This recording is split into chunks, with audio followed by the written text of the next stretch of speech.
Good morning, Uganda. It's a Friday, that day where you get to loosen up and forget all the stress that has been for you in the week. Good morning, Uganda. The Friday edition is here and coming to you live from UBC TV at Nile Avenue. My name is Julie F. Nantaba, and I am with Joan Murunji. And looking at what the week was like, the week was full of nominations, definitely. It was all about nominations. But looking at the entertainment side of things, as of last Friday, we had informed you that the Jimmy Kimmel live show had been suspended for a meantime and indefinitely, given the comments that Jimmy Kimmel made regarding the passing and shooting of Charlie Kirk. But as of this week, the emotional Jimmy Kimmel returned to TV, and he said in his late night return that he never intended to make light of Kirk's killings. Now, Jimmy Kimmel returned to late night television, that is this week on Tuesday, after nearly a week-long suspension. And quote-unquote, he said, "I have no illusions about changing anyone's mind, but I do want to make something clear because it's important to me as a human, and that is you. You understand that it was never my intention to make light of the murder of a young man," Kimmel said. "I don't think there's anything funny about that." He added that he wasn't trying to blame any specific group for the actions of what was obviously a deeply disturbed individual. "That was really the opposite of the point I was trying to make," he said. He said that he understood his remarks last week to some felt either ill-timed or unclear, or maybe both. And he made no apologies at that, and he criticized the ABC affiliates who took his show off the air. Two station groups that represent about the quarter of ABC stations, Sinclair and Nexstar, ordered their outlets not to show Kimmel on Tuesday. Well, that's about it on the entertainment scene, but I will allow Joan to say hello to you and to see what her week was like. Joan, good morning once again. Good morning to you, our viewers. I hope you had a great night. Good morning, Julie. How Great. are you? I'm well, thank you. How are you feeling that today is Friday after a long wait? It's a relief. It's a relief. It's a relief. Okay. Especially after a crazy night for me, it's a relief. Yesterday you also had a crazy night, Julie. You slept. What happened? Oh, well, I'm quite a busy person, but last night was, and a story for another day. Really? But how was the week? I wish I was. Yeah, I would be, trying to prop the week. Was okay. Actually, I want to thank our viewers first, yes, for trusting us to give them the coverage, full coverage of the presidential nominations for general elections 2026. You trusted us and we delivered. We really thank you for watching. And also, we saw a lot of stuff that was going on, but mainly it was the political scene that took over presidential candidates, aspiring ones, the disgruntled ones, the Electoral Commission, so a lot of stuff.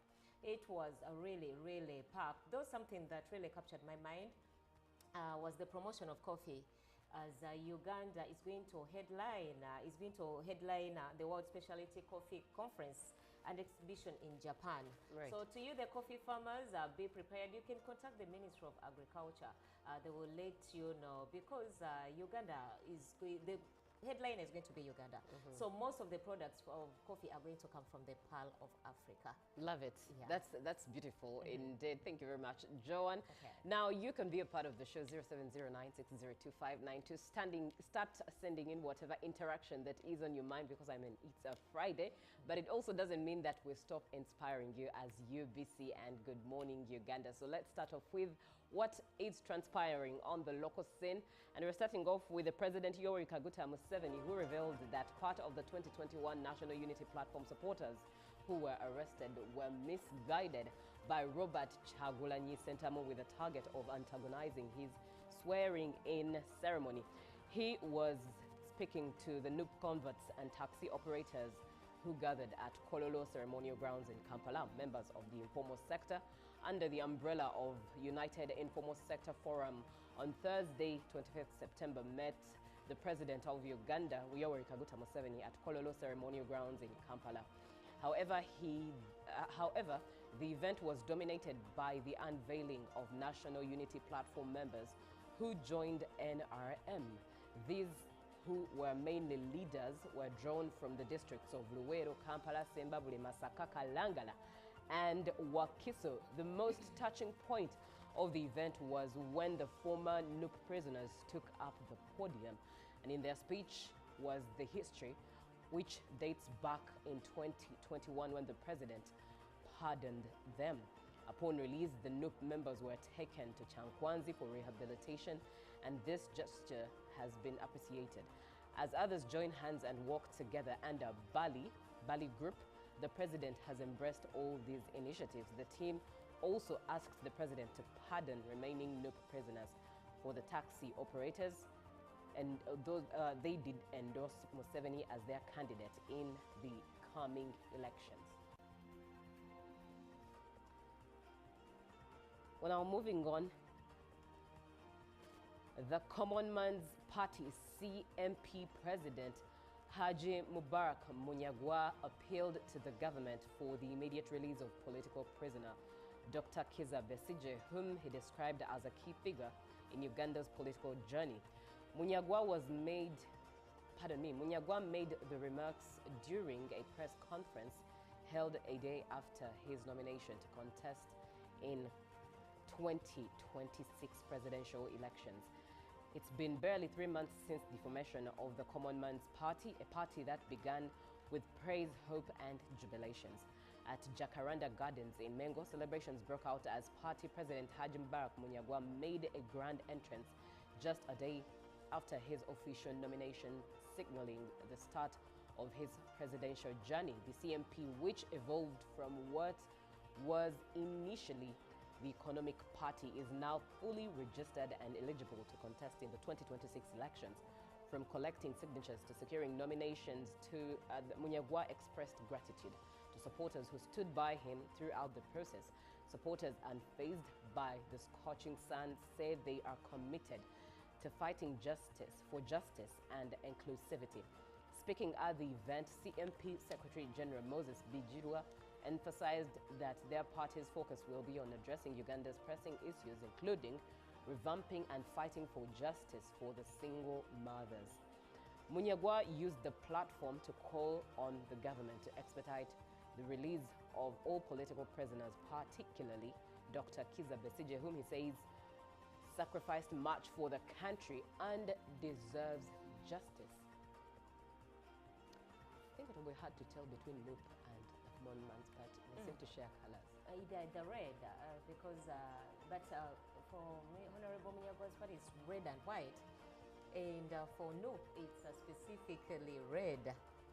Well, and given by the way, some of like the also. Secretary General who was in NUP, so some of these people, I think, talk about UBC. Talk about UPC too, the color red. Anyways, it looks like red is such a political color. It looks beautiful as a political color, perhaps. Really? I don't know. I mean, why are most parties going for it? But let's move on to what we have still on the local scene. The Uganda Registration Services Bureau launched its strategic plan 2025, 26, 29, 30, reaffirming its commitment to delivering secure, citizen-centered registration services that will support Uganda's transformation into a modern and competitive economy. While officiating the launch, Mercy Kainuwisho, the Registrar General of URSB, revealed that the Bureau targets to raise over 500 billion shillings in revenue within the next 5 years. URSB will focus on digital transformation, institutional strengthening, and client-centered reforms to accelerate service delivery and promote business formalization. In the previous 5 years, URSB recorded steady progress, mobilizing over 400 billion shillings. The new plan aims to grow this figure to more than 500 billion shillings, with business registration as a key driver. The Ministry of Finance, Planning and Economic Development has emphasized URSB's role as a strategic partner in economic management, stressing that businesses must be registered in order to qualify for government financial support. The Strategic Plan 4 was launched under the theme Positioning Uganda as the best destination for doing business. Now, finally, Kampala Capital City Authority has rolled out health camps across all 5 city divisions as part of its community social responsibility activities ahead of the Kampala City Festival set for October 5th at Kololo Ceremonial Grounds. The initiative has already attracted overwhelming numbers, highlighting the growing demand of accessible health services. Alongside the camps, KCCA also extended support to home care centers, including St. Teresa and Sambia Babies Home. The health drive received a boost from Hamilton Telecom, which contributed 15 million shillings to support the activities. The telecom firm announced plans to showcase locally developed innovations during the festival, including a halal network designed to promote safe communication and reduce cyber risks. KCCA said the activities, which also include No Litter Day and Car-Free Day, reflect the festival's theme of innovation while strengthening partnerships that contribute to the city's development. And that brings us to the end of what is on the local scene. John, are you excited that the festival is back? Yeah, I am. I need to explore more cultures that are within Kampala, Right. the different cultures of Uganda, and also the food. I was told the food is going to be so nice. And also the costumes, I can't wait. People like Godwin would love to see those carnival costumes. Although for the times I've attended the Kampala City Festival, it's not a costume thing. I think Really? Ugandans are not so much into costumes. It's more of a party. Of course, how do you have a party without some nice It's- costumes? The usual way Ugandans go out, there's no unique exhibition Oh. of cultural costumes. Really? It's just people going out to Going have out fun. and having I wonder what this year, this time around, especially after it's been a while since it had happened again, but I'm definitely looking forward to this year's festival as well. But John, please take us through what we have on the global scene. Okay, from our foreign coverage, the U.S. President Donald Trump has said he will not allow Benjamin Netanyahu to annex the Israeli-occupied West Bank. Now speaking ahead of the Israel Prime Minister's address to the UN General Assembly on Friday, the U.S. President told reporters in the Oval Office, "I will not allow Israel to annex the West Bank. It's not going to happen." Trump, who will meet Netanyahu on Monday, also said a Gaza deal was pretty close. For the moment, Israel is facing increasing global pressure to end the war in Gaza and occupation of the West Bank as a wave of the Western states formally recognized as an independent Palestinian state. Far-right Israelis see annexation as a way to stop this prospect. Ultra-nationalists in Netanyahu's governing coalition have repeated calls for Israel to annex the West Bank, part of the Palestinian territories, outright. In the interim, the UK and Germany say they have warned Israel against annexation, while UN General Secretary Antonio Guterres said, UN must not be morally and legally politically intolerable. On Thursday, Trump told reporters in the Oval Office that he had spoken to Netanyahu as well as the other Middle Eastern leaders.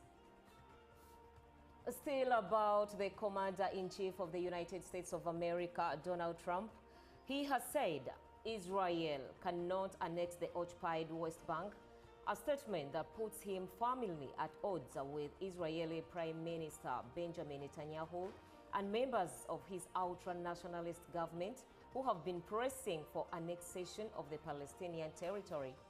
Now, Trump made his surprise remarks while speaking to reporters on Thursday, ahead of Prime Minister Netanyahu's arrival in the U.S. to address the United Nations General Assembly in New York today.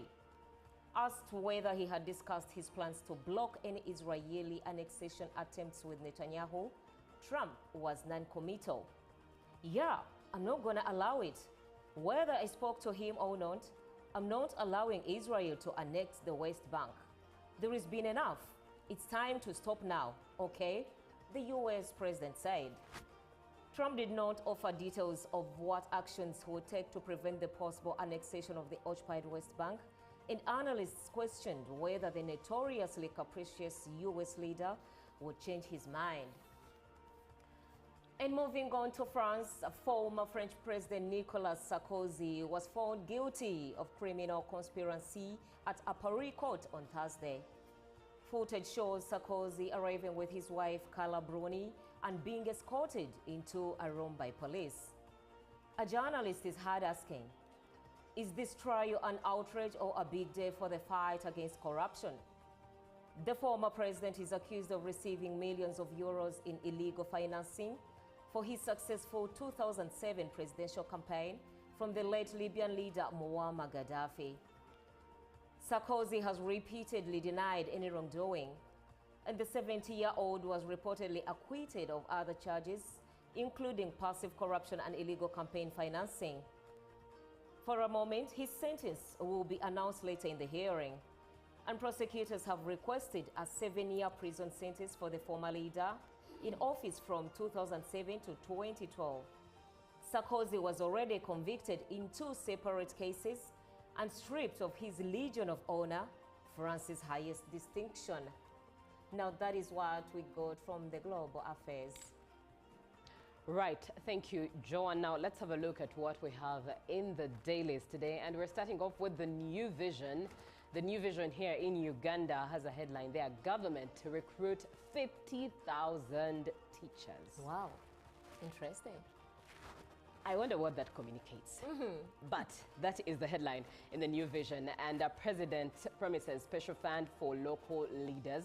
But also in the picture there in the New Vision is over 30,000 NUP supporters crossed to NRM. Still in the New Vision, why more married women are seeking abortion. Interesting story to look into. And uncertainty as IGG Kamya deputies contracts expire. Also, be sure if you come from the western region of Uganda, be sure to look out for the Electoral Commission that has released updated polling station details. You need to look into that as an eligible voter and a citizen of Uganda. Joan, what do we have in Kenya and Tanzania? Yes, and just to our neighbors in Tanzania, the Citizen, it says, what EA harmonized degrees mean for Tanzanian graduates. In Samia says, we will turn Muchinga into agribusiness hub as part of efforts to eradicate poverty. And then government welcomes appeal for laws empowering private sector. That is how the face of the Citizen looks like. And yes, for the Daily Nation, whistleblower on SHA fraud loses job. And here, a gift for you and Kenya-France relationship. Why IEBC won't create new electorate units ahead of 2027 polls. That is it from our neighbors. Julie, what does the Gazette have for us today? And the Gazette, as of the 26th day of September 2025, we do have a table of contents in there, but quickly going into the notices that we have today, we do have the Commissioners for Oaths Advocates Act notice to all to whom this presents may come. Greetings. Be it known that on the 10th day of September 2025, Ainerukundo Shina, an advocate of the High Court, has been appointed to be Commissioner for Oaths under the above nominated act for so long as she continues to practice as such advocate, and the commission is not revoked, given under the hand of CJ Alphonse Chigamoy Awinyi-Dolo as of the 10th day of September 2025. And we do also have another one. Be it known that the 10th day of September 2025, Nachirija Sylvia, an advocate of the High Court, has been appointed to be a commissioner of oaths under the above mentioned act for so long as she continues to practice as such advocate, and the commission is not revoked, given under the hand of the Chief Justice Alphonse Chigamoy Awinyi-Dolo as of the 10th day of September. And one final one to look forward to is be it known that on the 23rd day of July 2025, Magola Miriam, an advocate of the High Court, has been appointed to be a commissioner for oaths under the above mentioned act so long as she continues to practice as such advocate, and the commission is not revoked. And this is given under the hand of the Chief Justice Alphonse Chigamoy Awinyi-Dolo as of the 23rd day of July 2025. Now, it would interest you as to what we've been talking about. Colors are a strong tool to represent the party's ideology. We'll learn, keep on learning as time goes by. But it's Good Morning Uganda, the Friday edition always a bit lighter, but continuing to inspire you. And on that note, let's allow you enjoy some music as we take a short break. Good morning.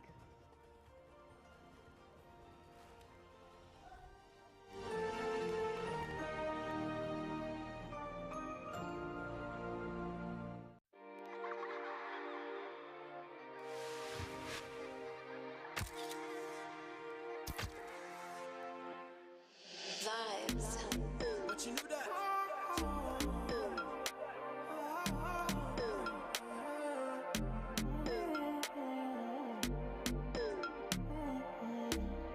Study Pope.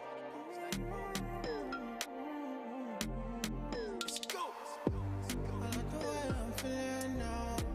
Not gonna use your regrets, but my blues I'm written now. I like the way I'm feeling now. But you can't smart to with the stress me.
Good morning, Uganda. It's a Friday, that day where you get to loosen up and forget all the stress that has been for you in the week. Good morning, Uganda. The Friday edition is here and coming to you live from UBC TV at Nile Avenue. My name is Julie F. Nantaba, and I am with Joan Murunji. And looking at what the week was like, the week was full of nominations, definitely.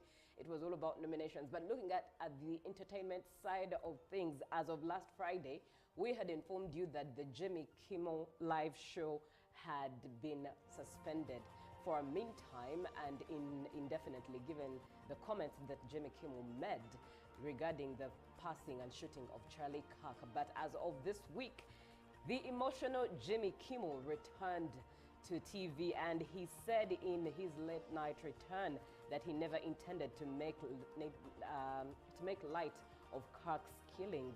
Now, Jimmy Kimmel...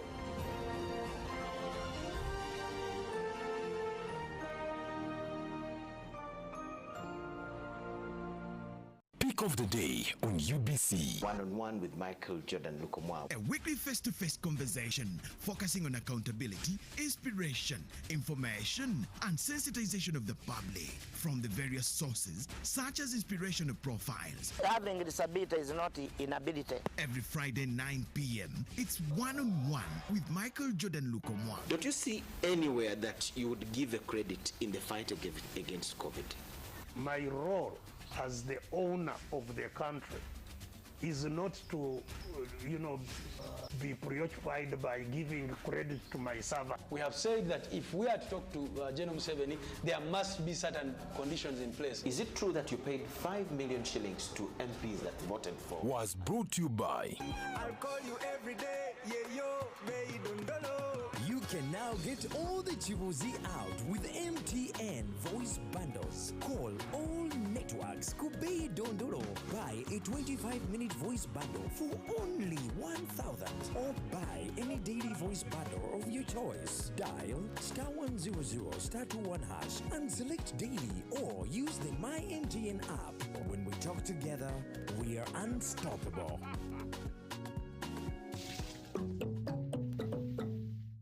Exercise can't be sustained.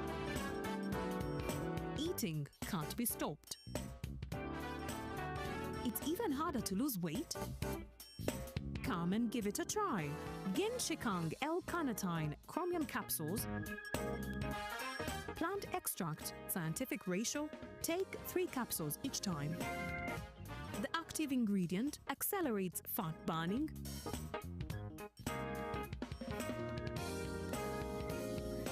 Eat twice a day. Don't take a detour. Weight loss starts now.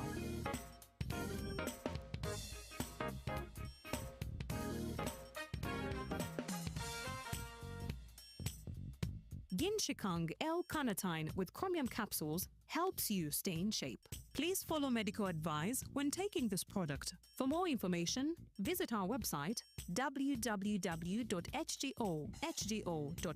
or call 0800 335555. Taxation is a bit complicated, and the only way to demystify it and make it as easy to understand and to comply with is through engagement. Is there a limit to the number of cars a returning citizen is bringing into Uganda? Who has paid the excise duty on this water is not the supermarket which has sold you this bottle at 1,000. It's not the business. It is the man who is going to drink this water. We strongly believe that it will only be through such constructive engagement that we'll be able to broaden our tax base and build our country together. Buza Commissioner. Now you can get direct answers. Send your tax-related questions via WhatsApp or SMS to 0790-141-887, and the Commissioner General of URA, John Musinguzi, will personally address them.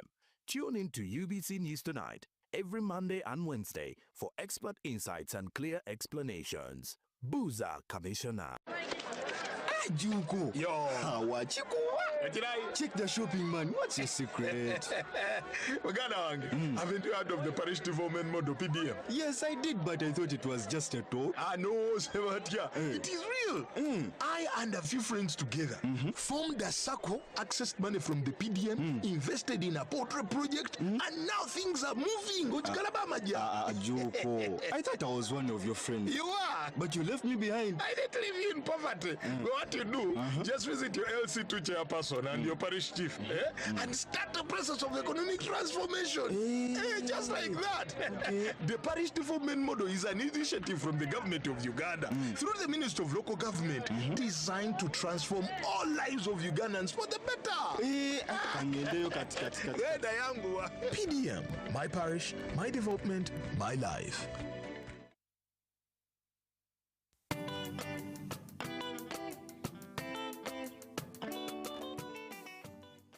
Ghetto structure okusooka ffe twali twepima nga ghetto structure tenabeerawo bali batugoba nga bintu si byakubeera nga tusobola okumiitinga mu mwali temusobola na kutumiitinga batulaga bagenda tulondesa obukulembeze ne batulaga nti tulina okweteekateeka ne batulaga nti mu bayamba mulina okubeera ne sako era essaawa zino eno n'akasente tukayina mwe kali mu ofiisi tukakozesa ba beneficiaries abantu ab'omu ghetto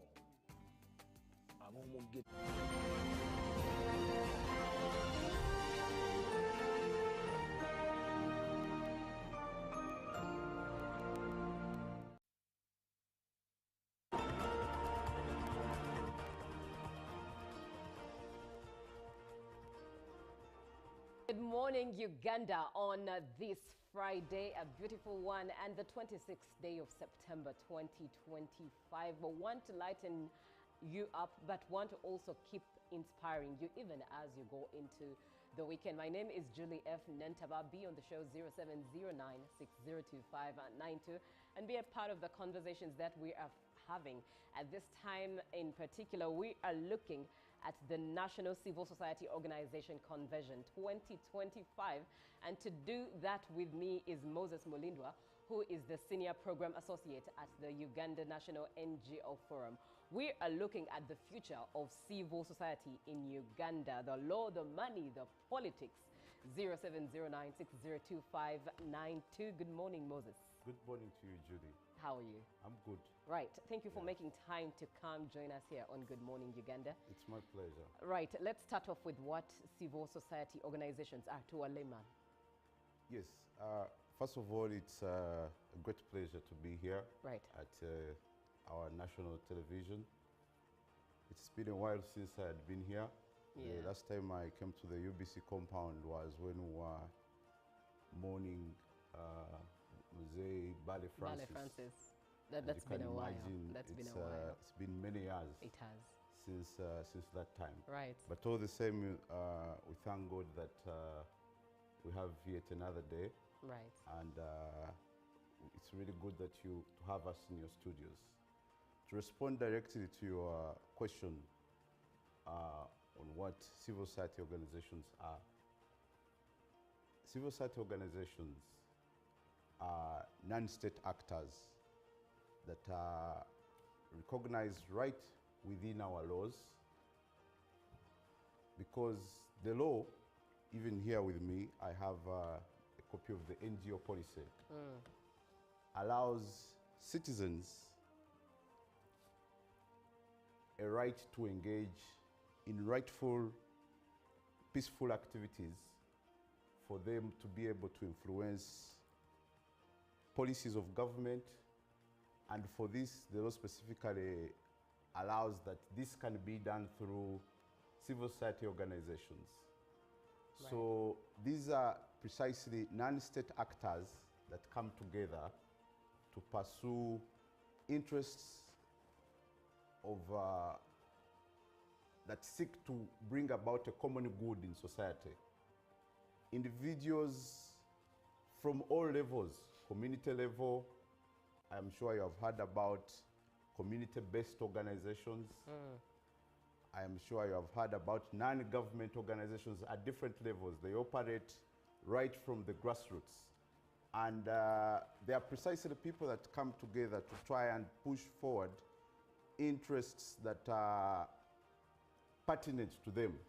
These could be women, it could be young people, it could be persons with disabilities.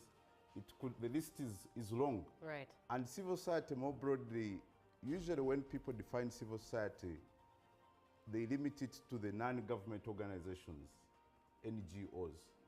But civil society is quite broader beyond that. It even includes... just to interject, Yes. Yes. So does that mean that civil society organizations are not necessarily under NGOs? So they are just another group as NGOs are, another cluster? Is that yes, what you're saying? If I could use you remember the mathematics we used to have in primary level? Right. There used to be something called, there would be a set, then a subset. Right. So the set is the big thing. Yes. Then the subset are the small components within the big set. So the big set if I were to describe, yes, civil society is the big set. Right. And then these other formations, NGOs and the like, as the small subsets that make up the big subset. Interesting. So the definition, when you only define civil society as NGOs, then you have narrowed the definition and left out a wider spectrum of entities that are also part of the civil society. Before you interjected, I was just about to mention that even you, the fourth estate, the media, are part of civil society. The academia is part of civil society. The trade unions, they are part of civil society. I could go on and on to describe what really that is. So The point I'm making is that civil society is quite broad, and government recognizes the very important role that civil society plays, because we are a key contributor to national development. We supplement government efforts in development at different levels in social, political, and economic aspects. And this is rightly recognized by government. For instance, I'll just read for you one or two texts from the forward of the NGO policy 2010. Right. The government of Uganda recognizes the important role of non-state actors, and now non-state actors includes civil society, in accelerating the country's development process. The contribution of NGOs, now here even the policy, back to the word NGOs, in the areas of service delivery, advocacy, democracy, and good governance, as well as community empowerment, is beyond debate. That's text from the NGO policy, an official government document. But me and you know the vital role that civil society organizations, NGOs to say, play in the different spheres. Think about the areas such as humanitarian assistance. I'm sure you have seen the great work that so many institutions play in humanitarian assistance across the country, world over. The great role that civil society or NGOs play in sectors such as health, education, wash, environment, water and environment, among the youth, among the elderly, among the persons with disabilities. I could go on and on mentioning the long list that entities that fall under the name of civil society play in contributing to the advancement of the well-being of the people of Uganda and broadly across the world. So we are a very much important stakeholder in the affairs of the nation, and are always every day making effort to play a critical role in the advancement of the development of our country. Right. This contribution is even rightly recognized by the National Development Plan. Like currently we have the National Development Plan 4, and in there is a whole section that is speaking about the contribution that civil society has to play in its fulfillment. So we are precisely a key stakeholder in the development agenda of the country. Right. Yes. That is a very good preamble that you've given us, and painted the clear picture as to what civil society organizations are in Uganda. And still, just to stay a bit at the introduction part of it, how far does the government stretch to comply to the different calls of action from civil society organizations? I would like to state that we have a good working relationship with the government, because one, even the government has, for instance, a policy, the NGO policy 2010. We have an act of parliament, the NGO Act 2016. And in here, it first speaks to government's effort in recognizing the civil society sector, or if you like, the NGO sector. And for a long time, we have enjoyed a cordial relationship between government and the sector, a relationship that is progressive, a relationship that is mutually beneficial. And just like us, we are looked at by government as a key contributor to the advancement of the development agenda of the country. So it is really a healthy relationship, if I'm to put it that way, that government always, from time and again, engages the NGO sector and the civil society sector on different aspects in a very meaningful way. Right. 0709 602592. It's a WhatsApp number that you should engage and be a part of the conversation. We're looking at the National Civil Society Organizations Convention 2025, but we started with a preamble for you to understand what these are and how best you can engage. So be a part of the show as we look at the future of civil society organizations, and that is the law, the money, the politics. Plus, of course, this involves your questions. I know you have something that's nudging your mind. Feel free, 0709602592. Now let's dig straight into the convention 2025. What really motivated this convention? What motivates it? So, just before I respond to that, I would like to stress that I come from the Uganda National NGO Forum. Right. The Uganda National NGO Forum is a national platform for NGOs and precisely the civil society organizations in the country. We, as the Uganda National NGO Forum, we seek to promote a common voice, to coordinate and influence governance and development processes in the country. We very much play a key role in ensuring that we have an effective, efficient, and sustainable civil society sector. We are here as a sort of a bridge between government, or a focal point between government and the civil society sector.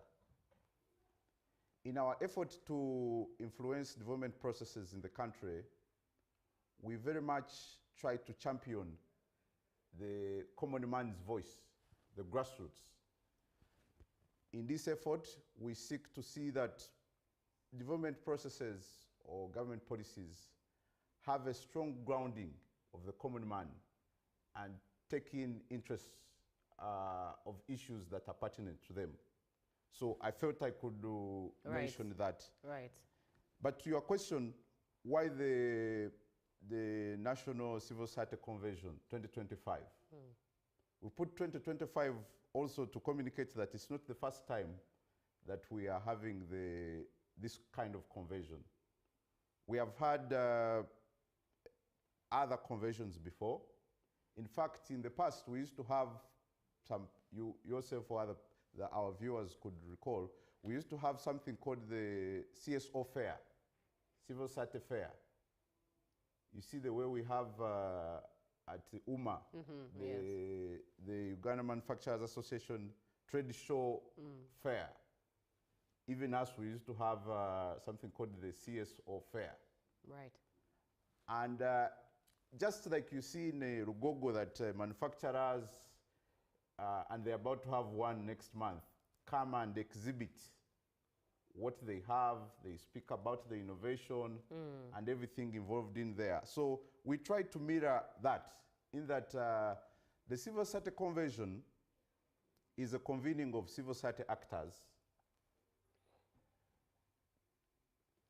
across the board, at national level, at subnational level, at the district level, and really at the grassroots.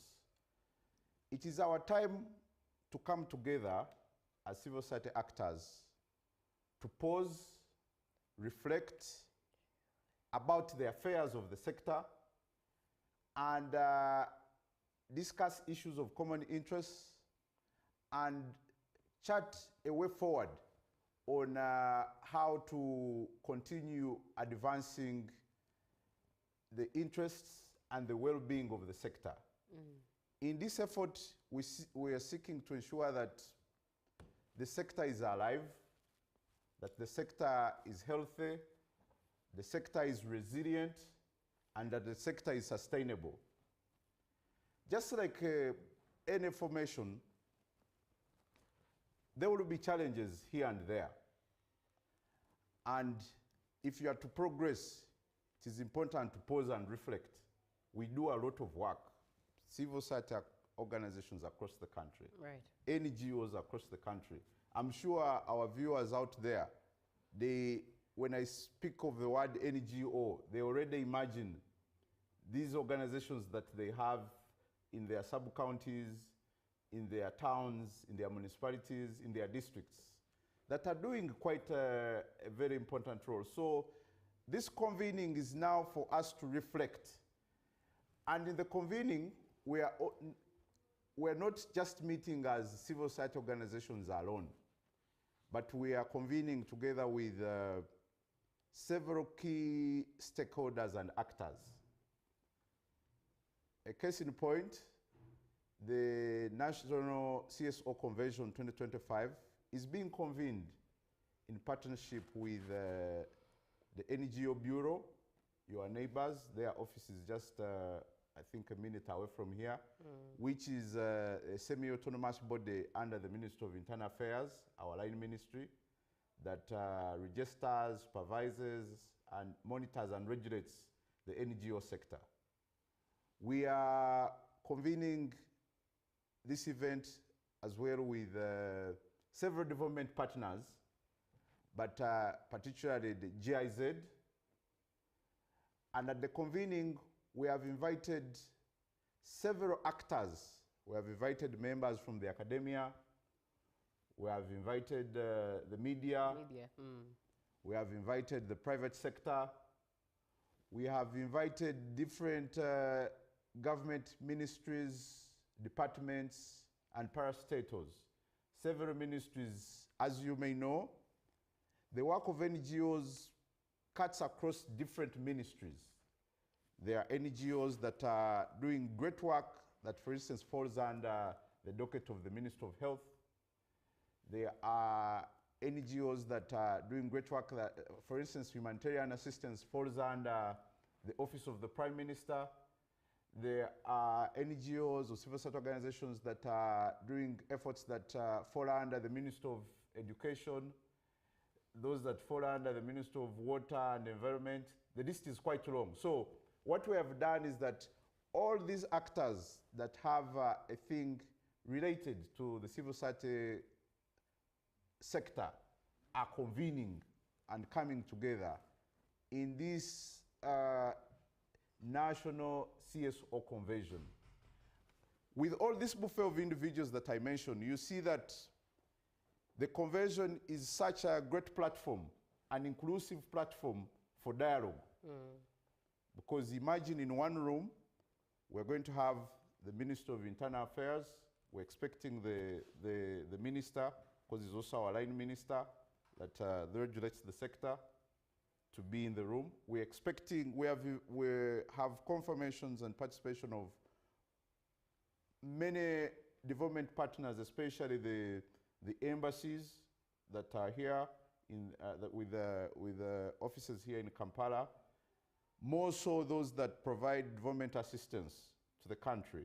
Right. So our conversation are going to be about advancing the development agenda of the country, but with clear attention to what civil society organizations have to play in that effort.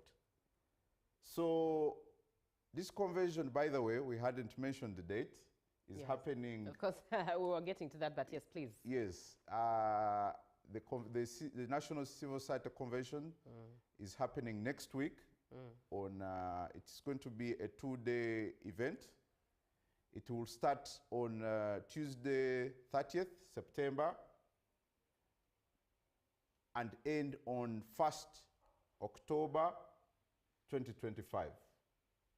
It is special in a way that it is mentioning 2 months. Right. September, I know, right, October, but it's precisely 2 days. And it's going to happen here in Kampala.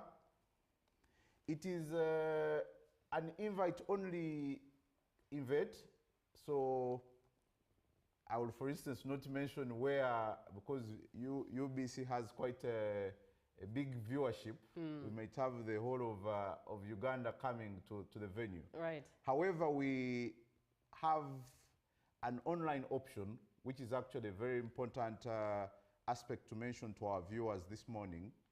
This convention is going to be live We will have it live streamed on various platforms, on online, on social media.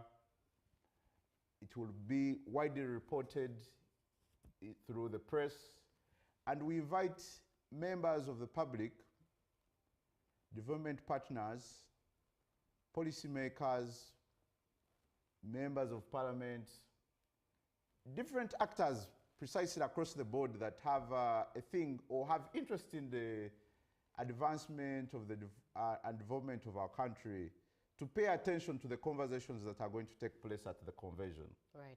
Because we have themed them in such a way that it's a 360 kind of thing. And anyone that would tune in would be benefited.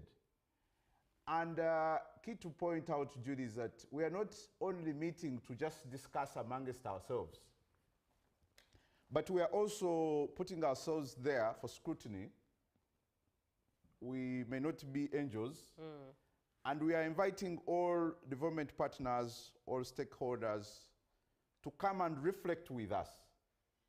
Just like you mentioned, the theme is quite clear, the future of civil society in Uganda.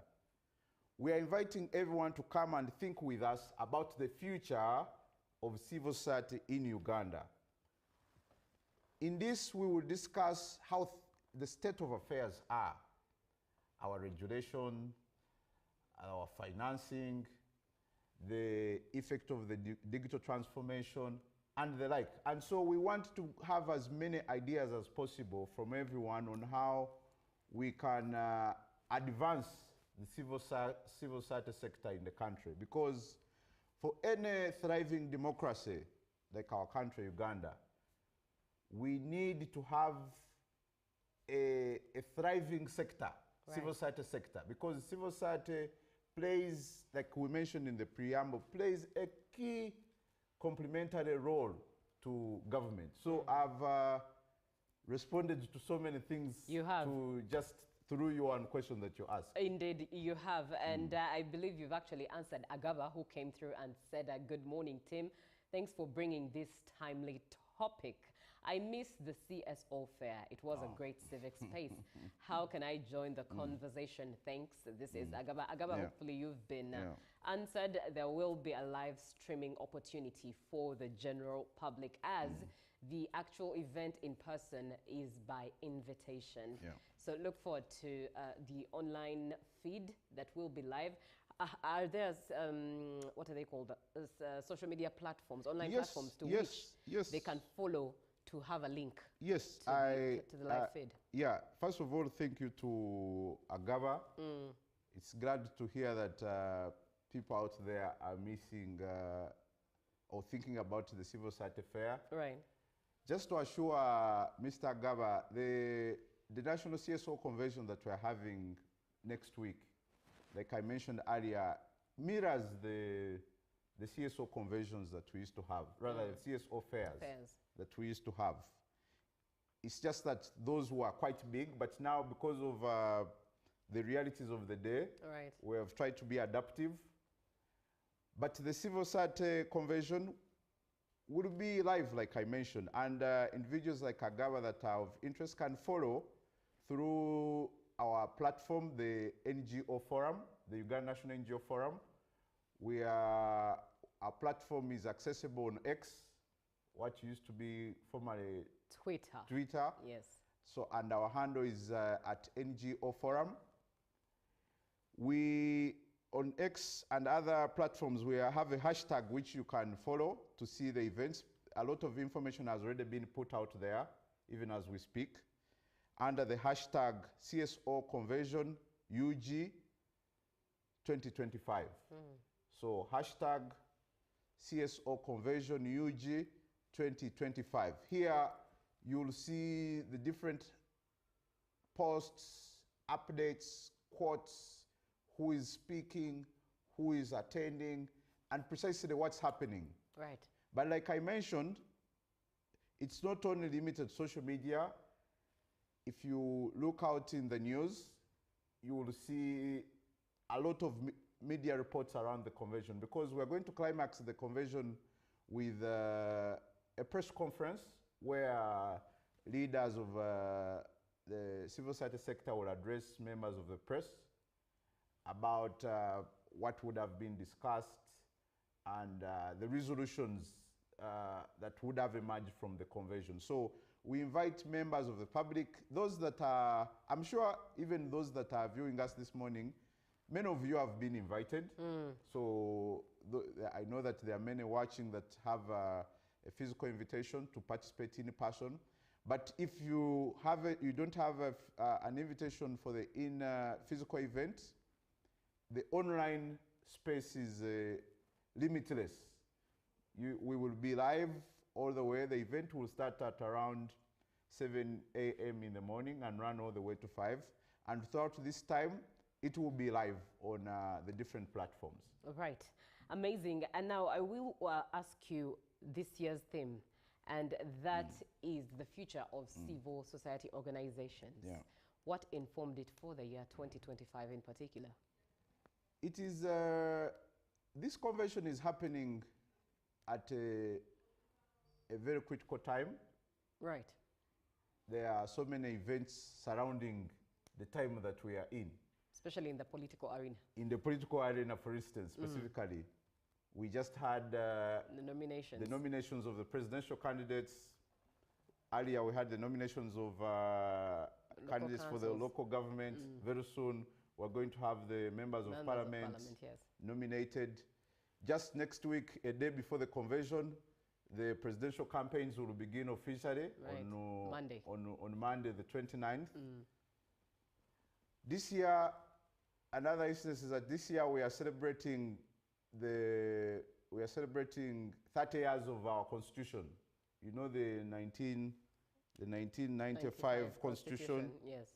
If there were a child this year, someone born in 1995, this year they are 30 years. Yes. So there are many incidents like those, or many scenarios around the situation that we are in. The other aspect is that there have been a lot of changes and occurrences in the financing space, especially for development financing, precisely. You have heard about the several cuts, donor cuts. You're right, right. I'm sure you recall just this year when the US government, which is really quite a huge contributor to development assistance to government and civil society alike, when first they paused or sized down on the development assistance extended to the sector and the government. We had the closure of USAID. We've had also several other development assistance cuts. Those scenarios bring about new realities that require a discussion around the future of the civil society sector. Right. The changes or the dynamics are not just about the politics. There are also changes about the dynamics around the law. Currently, when we started this program, I made reference to the NGO policy. I mentioned the NGO Act. Currently, there are efforts, there's a review process for the NGO policy, for instance, where government under the stewardship of the NGO Bureau is currently undergoing the process of reviewing the NGO policy. Subsequently, it is expected that by implication, the NGO Act will also be reviewed. Now, the law is what guides the regulation. It is what informs how the sector is regulated, all the aspects of registration, monitoring, and supervision and the like. All of these realities bring in aspects that require discussion and reflection.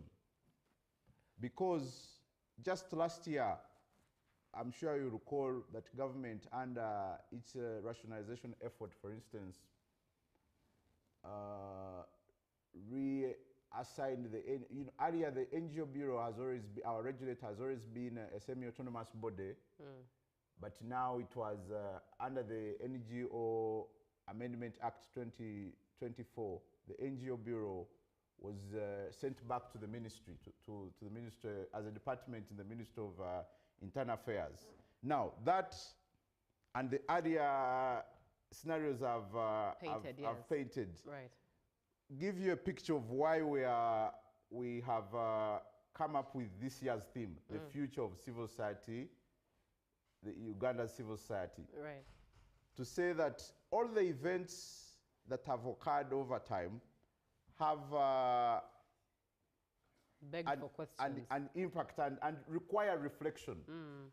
And that's why we have the three aspects. There's the politics, the law, and the money.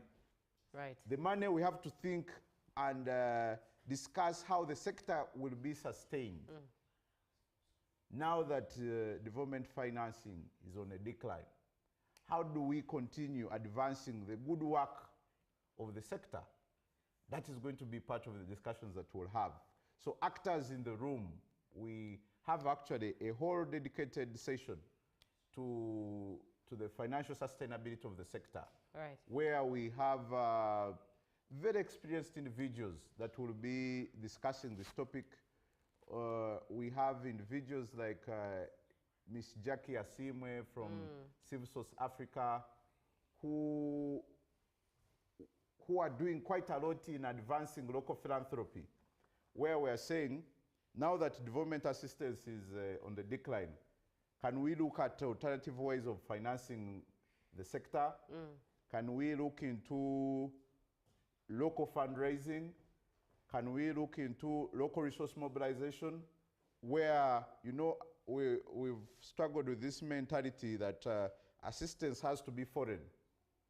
Yet, even us as individuals, as natives, have a key role in advancing the development of our own society. So we're going to be discussing how can the sector thrive, continue to thrive and remain sustainable, even with the current money situation. Right. How can the sector remain alive, even as the law changes? Because you see, when the law is reviewed, there could be different aspects that will change. However, how do we continue having an enabling environment? Because while the Constitution and different acts of parliament grant the right to NGOs and civil society actors to thrive, we need an